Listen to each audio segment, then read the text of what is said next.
have to say, what a crazy country we live in. It's hard to remember what things we used to be worried about, right? I mean, I was thinking about this today, and so I looked up our monologue from 20... Jimmy Kimmel joked his advisor asked him for $20 after the Dow, Nasdaq, and S&P dropped again, comparing the market to Kanye West. Amid the chaos, Trump tweeted, "I am pleased to report that my log-scheduled annual physical examination will be done at Walter Reed. I have never felt better."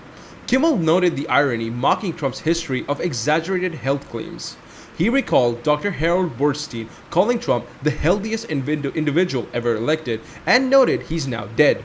Kimmel also highlighted Elon Musk calling Peter Navarro dumber than a sack of bricks and nicknaming him Peter Retardo. I find that I do better in bad markets. I buy things in bad markets. And you can't do that in a great economy. You can't buy it. Either you're going to buy it very expensively or not be able to buy it at all. So there's a lot of opportunity, I find, in the bad.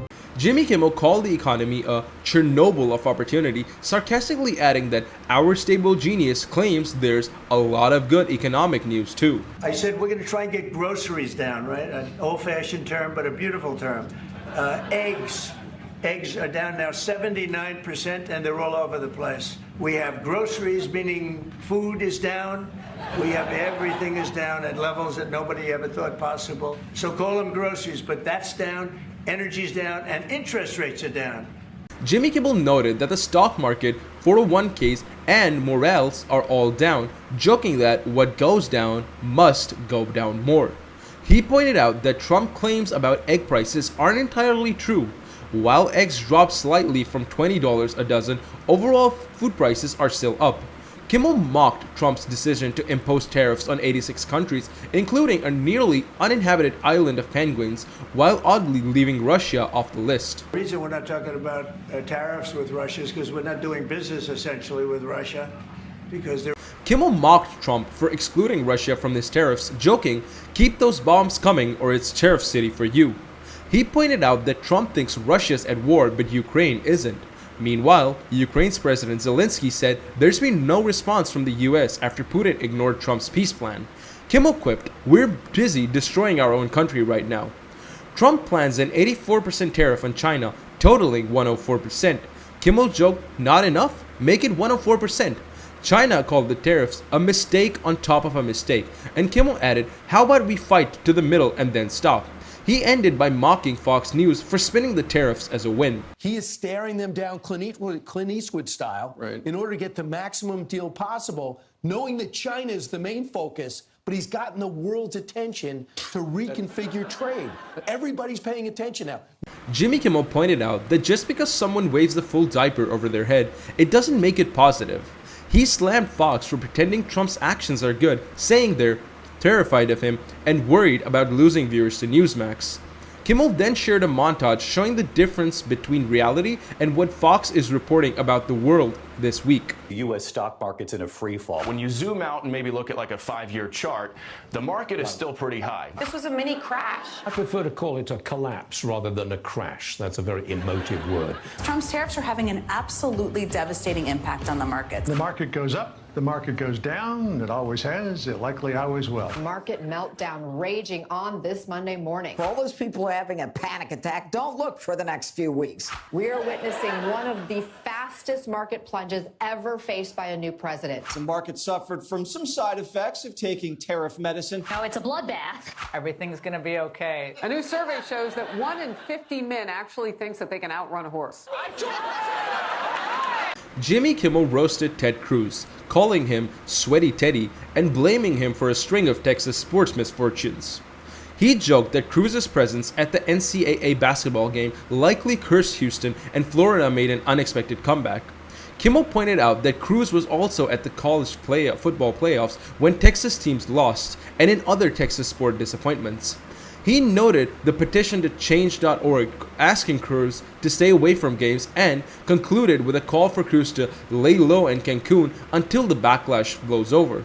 Kimmel then shifted to a more lighthearted topic, announcing the Cheesecake Factory's plan to cut 13 items from its massive menu, joking that it's a tough loss for fans and introducing David Alan Grier to honor the fallen foods.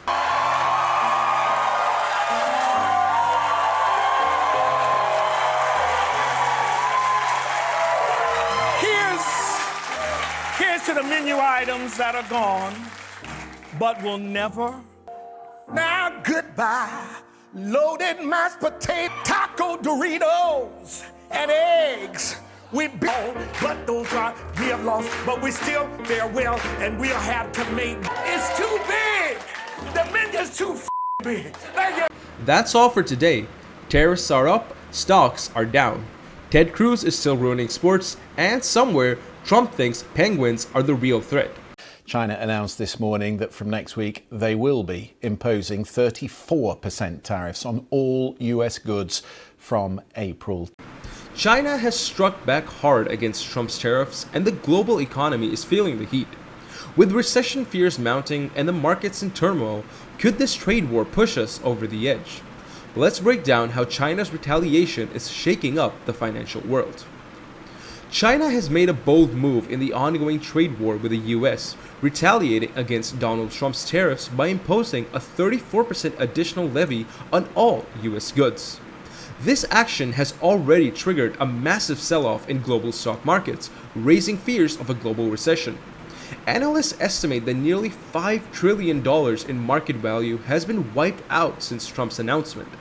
On Friday, China escalated the trade war by slapping an additional 34% tariff on all US imports. This followed Trump's imposition of a 34% tariff on Chinese goods, which was already taxed at 20%, bringing the total levy to an eye-popping 54%. The impact was immediate. Global financial markets are now on edge, and investors are deeply concerned about the long-term consequences. The UK's FTSE 100 index plummeted by more than 7%, marking its worst week since the onset of the COVID-19 pandemic in February of 2020. The US markets weren't spared either. The Nasdaq entered bear market territory, dropping over 20%, while the S&P 500 saw its worst 5-day stretch since March of 2020. This market meltdown is a direct result of the escalating trade tensions between the two world's largest economies. Federal Reserve Chairman Jerome Powell weighed in on the crisis, warning that all these tariff increases would lead to higher inflation and slower growth. Powell, who had resisted Trump's calls to cut interest rates, acknowledged the economic consequences of these policies. He explained, "While uncertainty remains alleviated, it is now becoming clear that the tariff increase will be significantly larger than expected," adding that the economic effects will include higher inflation and slower growth. While uncertainty remains elevated, it is now becoming clear that tariff increases will be significantly larger than expected. And the same is likely to be true of the economic effects, which will include higher inflation and slower. The International Monetary Fund also expressed concern, with Managing Director Kristalina Georgina stating, "We are still assessing the macroeconomic implications of the announced tariff measures, but they clearly represent a significant risk to the global outlook at a time of sluggish growth. It is important to avoid steps that could further harm the world economy. We appeal to the United States and its trading partners to work constructively to resolve trade tensions and reduce uncertainty." With the global economy already struggling, these new tariffs are adding further pressure to an already fragile financial landscape.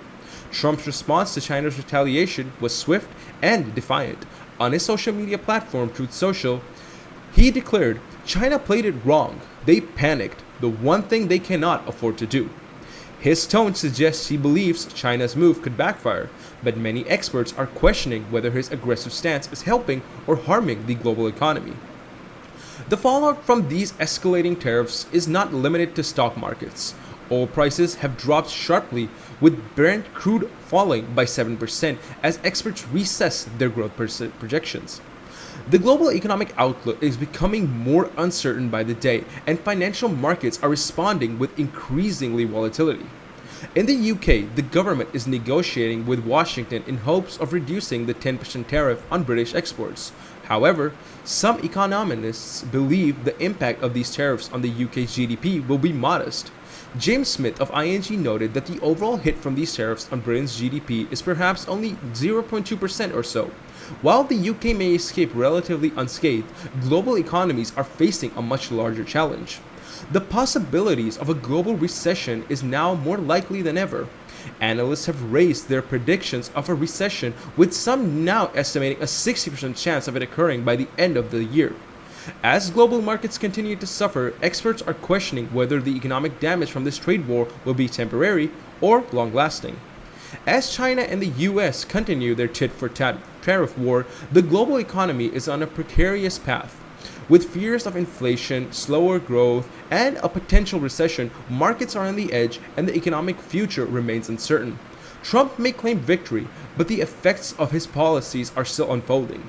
As the trade war intensifies, it's clear that the stake couldn't be higher. A guy who is as flawed as Donald Trump is, at least in the traditional sense of politics. Now, the traditional sense of politics doesn't seem to apply to Trump, and he obviously has a connection to a large, significant part of the population that Democrats haven't figured out how to unlock. So absolutely no question about that. Just to be clear, my article is really more about going forward, about how Trump is trying to spin a 1.5 or 1.6% margin as if it was a landslide, which of course is not true. It's one of the smallest margins of victory since the 19th century. But in his James Carville is enjoying Trump's declining popularity, which is dropping faster than a lead balloon.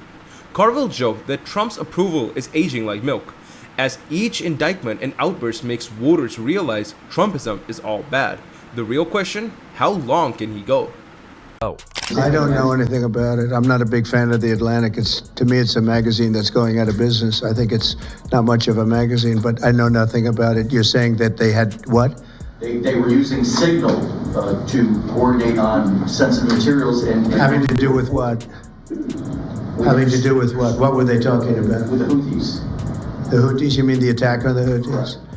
Well, it couldn't have been very effective because the attack was very effective. I can tell you that. I don't know anything about it. You're telling me about it. Donald John Trump is suffering from late-stage venereal disease. I said syphilis, but it could be chlamydia. I don't know. And there are a lot of people, a lot of responses, a lot of MDs, a lot of RNs, and some were pretty sure that he didn't. Others were, you know what, it kind of adds up and makes sense. Now, there's a couple things here that we need to know when we assessing the possibility of these claims. I mean, first of all, we know he's had a history of sexual relations with people who've had. James Carville, an experienced strategist, now enjoys watching Trump struggle like a failed casino act. Known as the Raging Kuhan, Carville earned his reputation by helping Democratic underdogs win with his humor and sharp insight. That boy ain't right. Can I tell you something? There's nothing right about him. That boy really ain't right in every way. Carville doesn't just defeat his opponents, he ridicules them. He once remarked that Pennsylvanian Republicans would choose an inbred ham sandwich over a Democrat. He avoids subtlety and isn't about to start, especially with Trump, who consistently makes political blunders. Say it succinctly, say it repeatedly, say it all the time, because I think that Harris is going to win. Let me just say that up front, and I'm doubling down on that prediction, but could be wrong. So Trump wins, he does that. You know what the media's going to do? They're going to go to a diner and start interviewing people and say, well, I had no idea he said that. Or they're going to go to people on the street. Well, we have the man on the street. Trump has arrested Nancy Pelosi, and you voted for Trump. Well, so if I'd have known that, I wouldn't have voted for him. That's because we didn't do a good enough job of telling. Carville has honed his skills in a political strategy, while Trump runs his campaign like a reality show full of blunders. Carville, experienced in war rooms, must find it easy compared to Trump's focus on self-promotion and failed universities. Invitation to you a month ago when you first wrote those words, because we thought, what will Carville say when that deadline comes? What do you think? Carville knows how to win elections, while Trump knows how to bankrupt casinos. Now, Trump is losing in public opinion, not just the courts. Carville sees this as Trump's support shrinks even among his base due to his 91 felony charges and limited vocabulary. Carville enjoys mocking Trump, knowing he's right. Trump act is getting old, his anger and compliments are tired. Even his supporters are starting to wonder if it's time for a change. We have a president who is siding with Belarus and North Korea and Russia. I'm sorry, that's a crisis. We have a president that has appointed some of the most incompetent people you can imagine to the United States Congress. We have a president who is starting a trade war with our three biggest trading partners, and we're watching the beginnings of which could be a financial meltdown that we can. Carville knows Trump's power is fading. Every rant pushes him further into irrelevance. His approval dropping fast, like his casinos. Even Republicans are backing away. The GOP sees the warning signs. The GOP sees the danger ahead. Ahead. If you go to the Drudge Report, and I think it'll still be up, there's a story that talks about Trump having hand cuts, and you can link to it. They don't look like cuts to me. They look like sores. And I've asked a number of MDs what medical condition manifests itself through hand sores, and the answer is immediate and unanimous: secondary syphilis. All right, I think there's good. Trump's 2024 campaign flips between rallies and courtrooms. Stadiums are out. Now he's waiting outside courtrooms facing 90 felony counts. Fraud, documents, drama. It's all routine now. The best part? Trump once claimed he could shoot someone on Fifth Avenue and keep voters. Turns out he didn't need to pull the trigger. There's been concern among many people on the Democratic side about how Biden is faring. You took it up a notch, and I heard about this from people in Washington. Heard the White House noticed it. You said the voters don't want this. That's in poll after poll after poll. You can't look at what you look at and not feel apprehension here. That landed in the New York Times. Obviously, like I mentioned, you speak precisely for a reason. And here's some more. Some Trump loyalists still cling on, but many see he's fading. His worst fear. James Carville isn't just watching the fall, he's mocking it. For him, Trump is spoiled milk, a sinking ship, and a dazed boxer still swinging. With every Trump misstep, Carville delivers another cutting remark, releasing the moment he always expected. Years. Let's assume the election was November the 3rd of this year. And they said the candidates are Joe Biden, the Democrat, Donald Trump, the Republican, Joe Manchin and Larry Hogan, no labels, and Cornel West. Trump would be a betting favorite, all right? And so somebody... Carville knows it's not just the lawsuits, it's exhaustion. People are tired of the chaos, the rants, the same old drama. Trump's not losing from scandal. He's losing because he's boring. Even the loyal fans are thinking, are we really doing this again? We have a guy in the Oval Office that at best, the best interpretation of him, he's anti-American. I'm beginning to come to the conclusion that he actually hates the country. Yeah. Not that he's, it's the only thing that in my mind, that can... Carville sees Trump's brand fading, not with a bang, but through a slow, embarrassing decline, and he's mocking it every step of the way. The real question? Does MAGA die with Trump, or morph into something even stranger? His would-be successor, DeSantis, Haley, and others struggled to match his appeal. DeSantis tried but came off as robotic. Haley wants MAGA support without fully committing, a risky game. The rest are either too afraid to challenge Trump or too dull to stand out.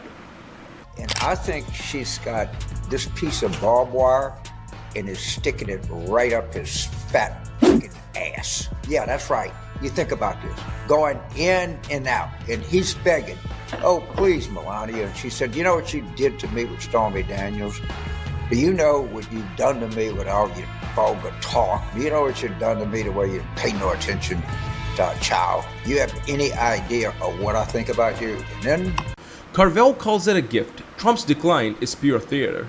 The GOP's left with knockoffs, the media tuning out, and even the jokes feel recycled. Trump wasn't made to fade quietly, but honestly, he wasn't built to last either.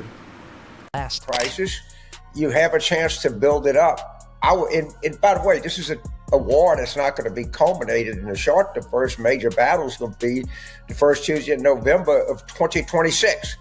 Yeah. So let's leave the light brigade in reserve right now. I'm not saying we shouldn't use it, okay? But let that not be our first thing. And so that's my rationale is I just want to tell people, yeah, we got to do something, but we got to do something smart that has a long-term plan. Trump's collapse isn't sudden. It's slow, messy, and almost funny. Every scandal should have ended him, but he keeps digging. He's like a gum on a subway seat, loud, sticky, and getting worse. Carville's watching, grinning. Is Trump done? Maybe. Does he know it? Not a chance. Debate. I watched 3 minutes, I took 2 gummies, and I started listening to country music because I knew this thing's not going well at all. No. It was too painful to watch, but I can show you that to this day I could walk back to the room I was in the hotel, and I texted the director of the documentary, and I told him I'm taking 2 gummies and watching country music. This is too. Trump's not falling to scandal. He's fading into irrelevance. The media moved on. The GOP's eyeing life without him. Even his base is tuning out. Sure, there might be one last stunt, but the grip he once had, it's gone. Treat this like the moment it is. The whole experiment of the United States is at risk. Let's act like it. Let's don't do stunts and candlelight vigils and all that other crazy, goofy stuff they do. This is where we are. Let's rise. America's about to do the unthinkable. Tune Trump out. No cameras, no headlines, just silence. And that's his real nightmare. Not losing, but fading. Carville's laughing, watching Trump yell into the void. The crowd's gone, the spotlight's off, and that's all that's left is noise. Leave the stage. Dropped 4%.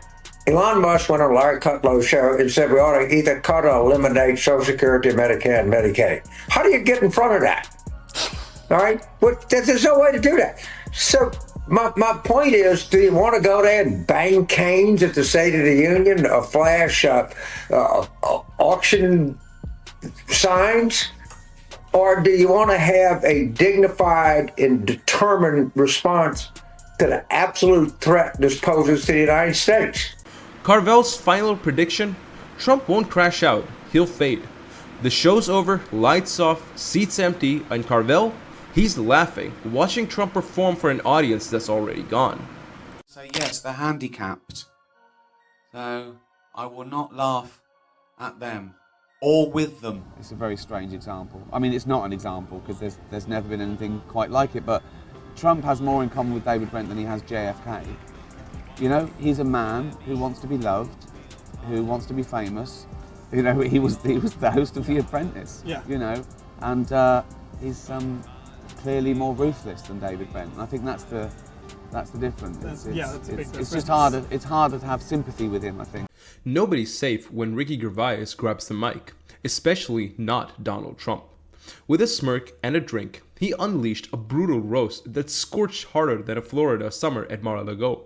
The crowd roared, the internet lit up, and Ricky sealed another iconic moment in comedy history.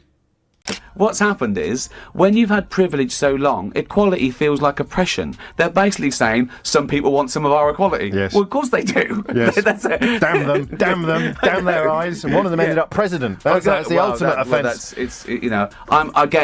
I'm nearly numb to it now. I didn't even bother commenting on that tweet the other day where he said, if I had, even if that terrible shooting, I'd probably have gone in there even if I didn't have a weapon.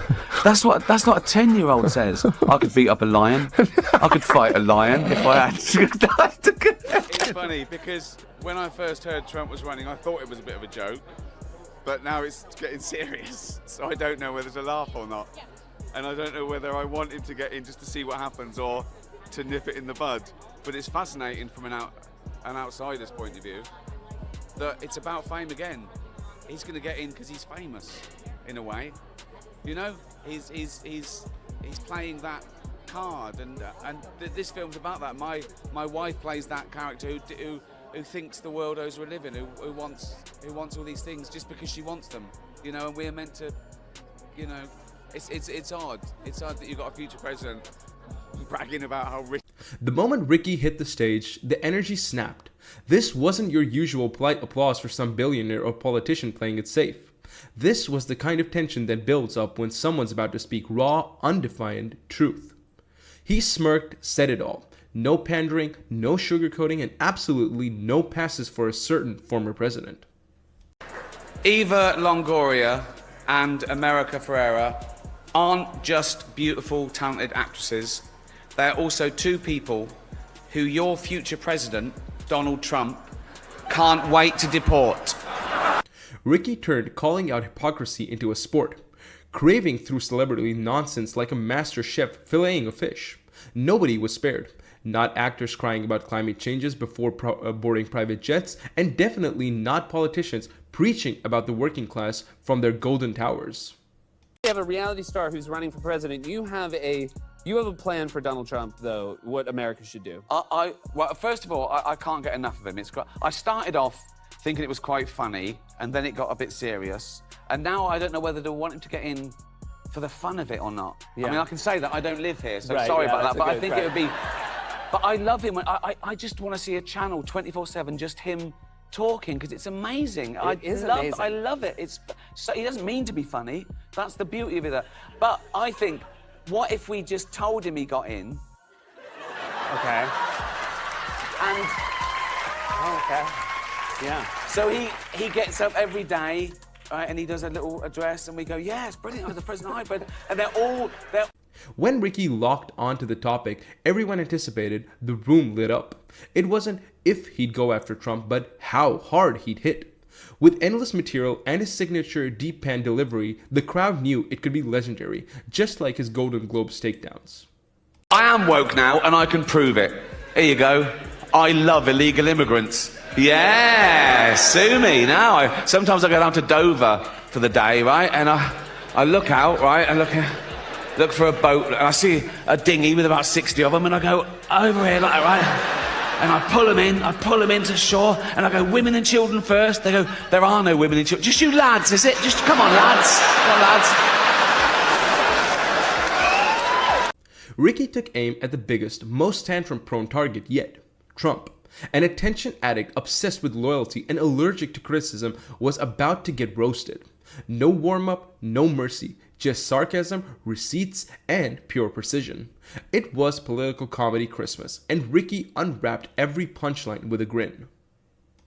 Does that not tell you everything you need to know about Donald Trump? Oh.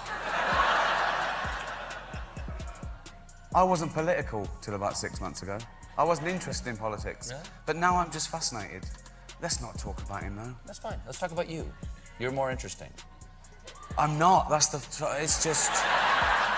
Ricky could have done a whole show on Trump's failed businesses. The material wrote itself.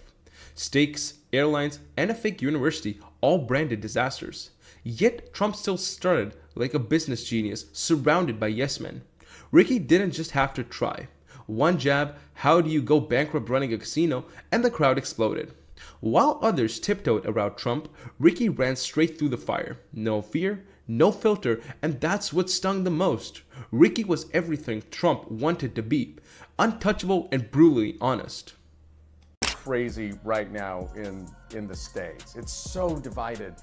Have you seen that reflected in the audiences that you perform in front of? No, I haven't. But I don't get very political. Certainly not party political. I do it implicitly. I talk about stupidity, misunderstanding, arrogance, lies, all these things that are part of. Trump spent years chasing Hollywood's approval, only to be roasted by one of its sharpest comedians. It was like begging to get into a party and just to be laughed at and shut out. The crowd howled, viewers were glued, and somewhere Trump was probably rage tweeting. Ricky didn't just roast him, he slow cooked him, severed with sarcasm and zero effort. Every joke hit like a knockout, and the laughter said it all. Trump lost the second Ricky opens his mouth. 4 months ago, Yeah. and now it's the only thing I talk about. I get up in the morning and I can't wait for him to get up and tweet. Well, I cannot wait. same It's my here. it's amazing. It's just what's he gonna say? Which is mental. It's like we've got a celebrity running the biggest country in the world. But say no more. It's a president, getting into the Twitter wars with Arnold Schwarzenegger. It's Crazy. bizarre. It's off the scale. Think of that a few years ago. I mean, it's unimaginable. But I still try and keep the politics out of funny. Ricky made roasting Trump look effortless. Just a sip and a savage line. The scandals, lawsuit, and ego gave him endless material. Trump's wealth, tax dodging, and need for attention made him a walking punchline. He even picked a fight with a hurricane. One of the best hits, Ricky used Trump's own words against him. No exaggeration needed, just repeat the contradictions and let the absurdity speak for itself. This week, he is fighting a prisoner of war with brain cancer and a war widow who's 6 months pregnant. That's the president fighting these people on Twitter. Yeah, that's amazing. No, it's think of it. Yeah, sometimes you sit back and... The moment Ricky dropped the killer one-liner, the crowd erupted, and Trump had no comeback. He mocked Trump's obsession with winning and desperate need for Hollywood's approval and hit hard. While Ricky shrugged and moved on, Trump fumed, pretending no one laughed, but everyone did. Truth Social lit up with the usual meltdown, proving once again Trump can dish it out, but the second it's aimed at him, he crumbles. Thinking, if you were to host, say, the National Film Awards, and you had to introduce Donald Trump on stage, for example, what would you say? Oh, what would be your introduction? You've really brought the tone down. What would be your introduction? Oh, God. It's an odd one, that, isn't it? That could be the introduction. Yeah, That's it. He is that an odd is one. it. That's all you got to say. That could be the introduction. Oh my God! I don't know what I'd do in that position. I mean, I think I'd have to seize the day. And again, I couldn't go, please welcome the President of the United States. No. It's not so normal. I think I'd have to go for it. But then again, The best part? Ricky didn't even respond. He didn't need to.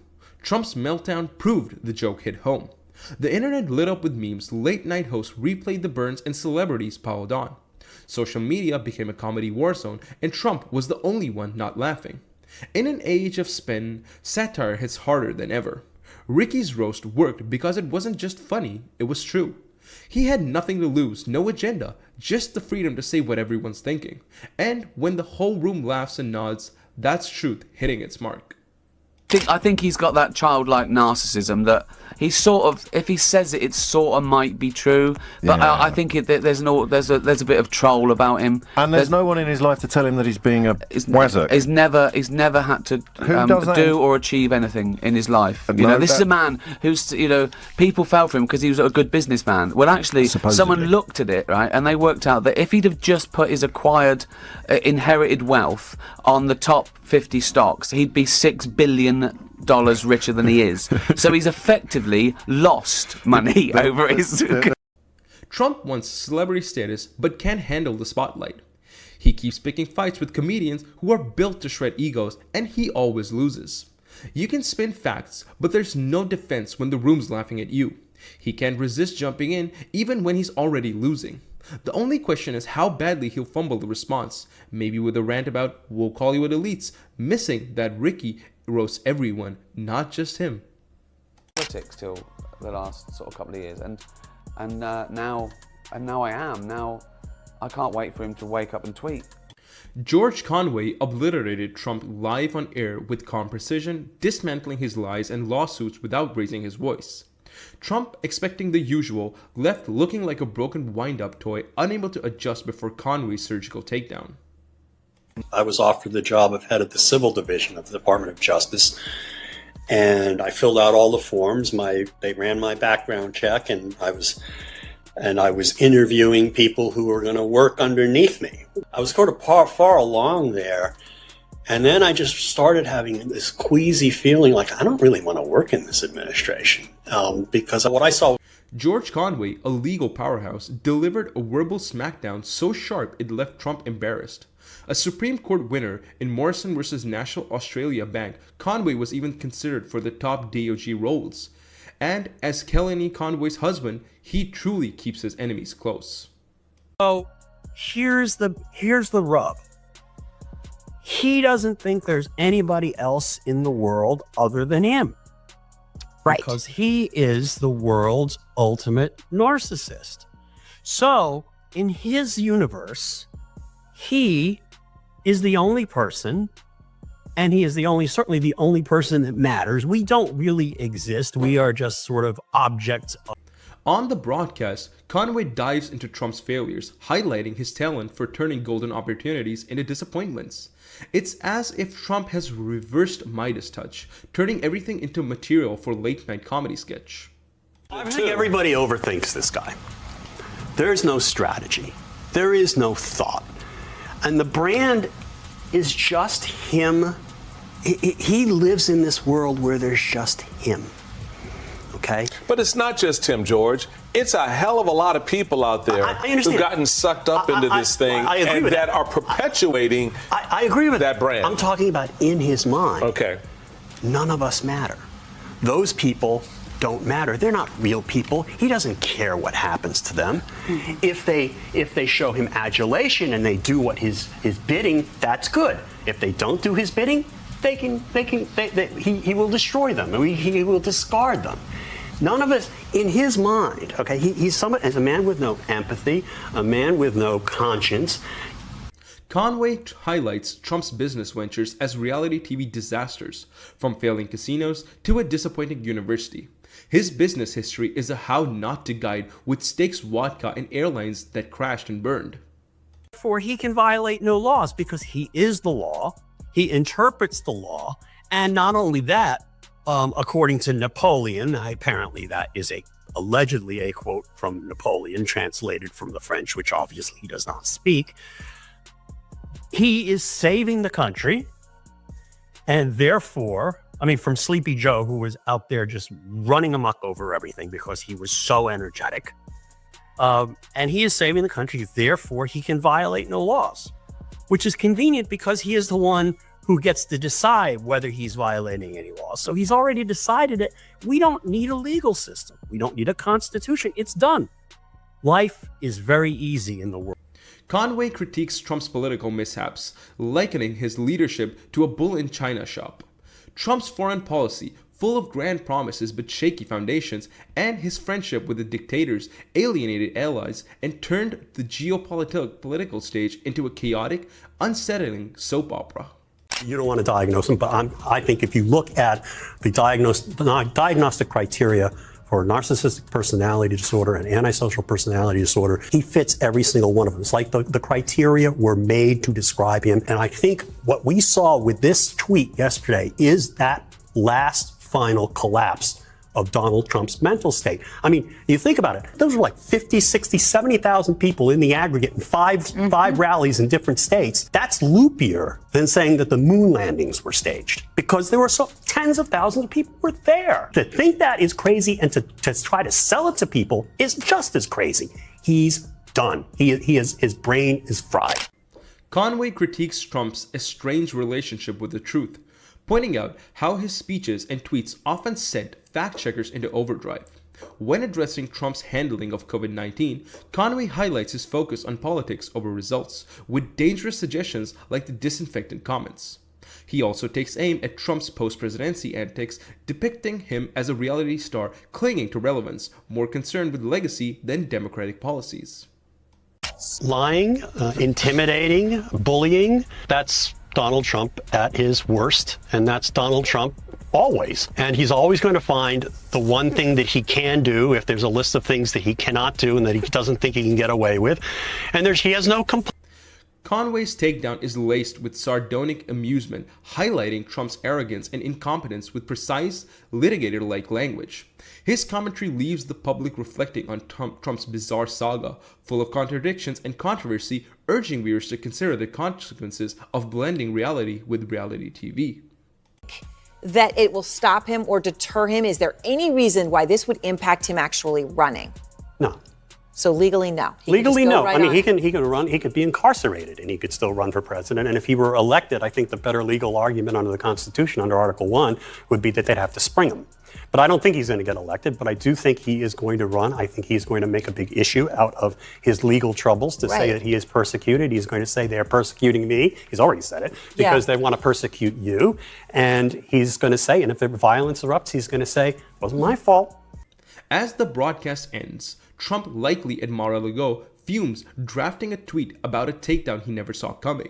George Conway, an Ivy League educated conservative lawyer married to Kellyanne, should have been a perfect hit for Trump's camp, but instead, he became Trump's worst nightmare.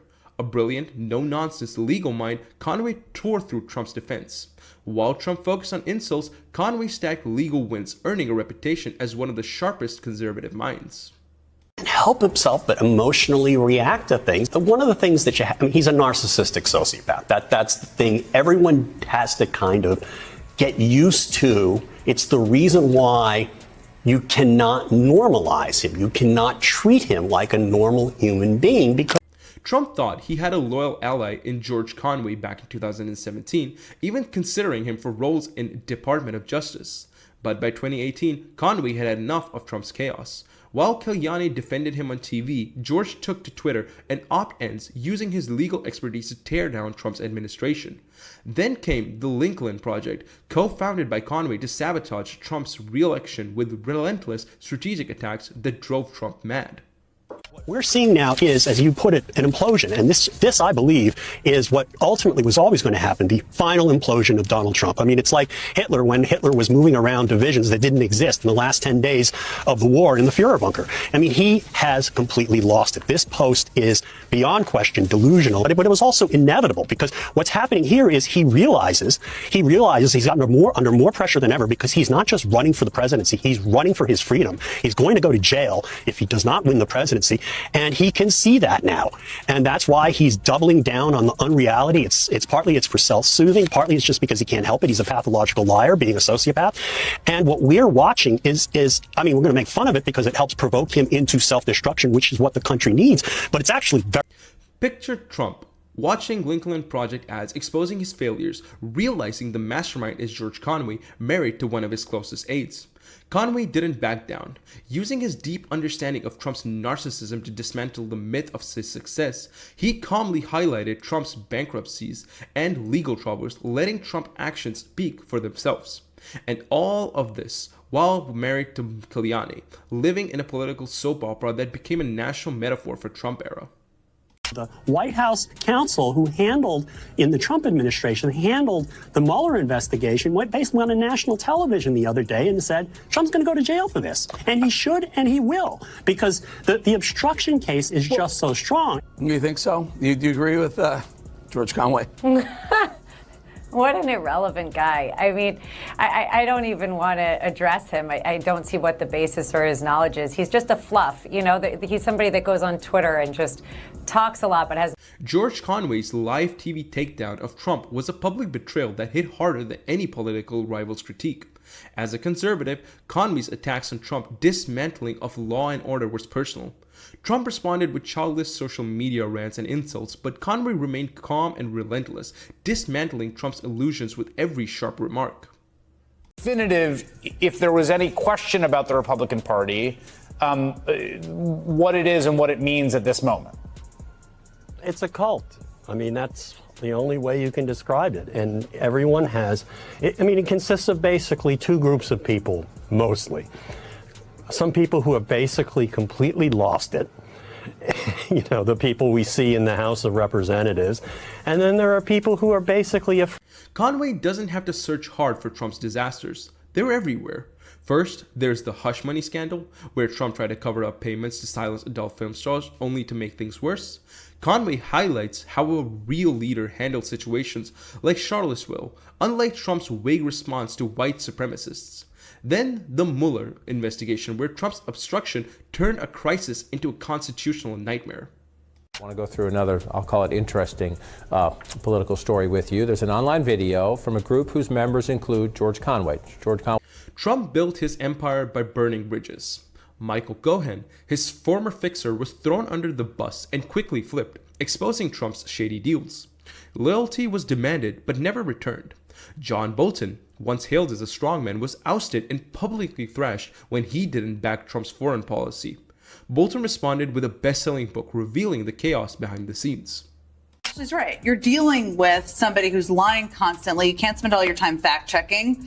What do you do about a scenario like this? Well, look, I think in 2016, that was a challenge because, again, as I said previously, we had never run against a candidate like Donald Trump before. And so we were spending a lot of time trying to, fact check him and making sure reporters knew that he told 75 lies per speech and then trying to push back on those lies.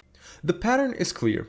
Rex Tillerson, Jeff Sessions, Omarosa, and Bill Barr all fell out with Trump after being discarded for not following his whims.